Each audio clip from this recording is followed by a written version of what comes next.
அமெரிக்காவே ஏன் பின்வாங்குறாங்க? ஏன் இப்போ ஏமனில் போய் நாங்கள் அட்டாக் பண்ண போகிறோம், அந்த ஹவுதிகளை ஒடுக்க போகிறோன்னு சொல்லி அமெரிக்கா போனாங்க.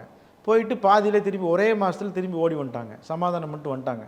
அப்போ என்னென்னா அமெரிக்காவிற்கே ஒரு புதிய போரை, ஈராக் போர் மாதிரி, ஆப்கானிஸ்தான் போர் மாதிரி ஒரு புதிய போரை தொடங்குவதற்கான வலிமையோ பொருளாதாரமோ இல்லை. இதுதான் உண்மை. எனவே ஈரான் தனியாக தான் சண்டை போட்டாங்க. ஈரானை பொறுத்த வரைக்கும் என்னென்னா, அவங்க 1979 இருந்தால் நம்ம ஈரானுடைய ஹிஸ்ட்ரியை பார்க்கணும்.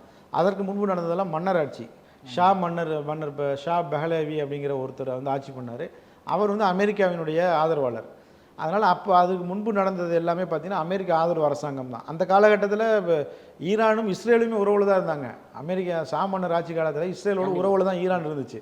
இந்த 1979 தான் சுப்ரீம் தலைவராக இந்த கொமேனி நம்ம சொல்கிறோம்ல, முதல்ல இருந்த ஒரு பேர் கொமேனி, இப்போ இருக்கிற ஒரு பேர் கமேனி, சரிங்களா? அவருடைய சீடர் தான் இவர்.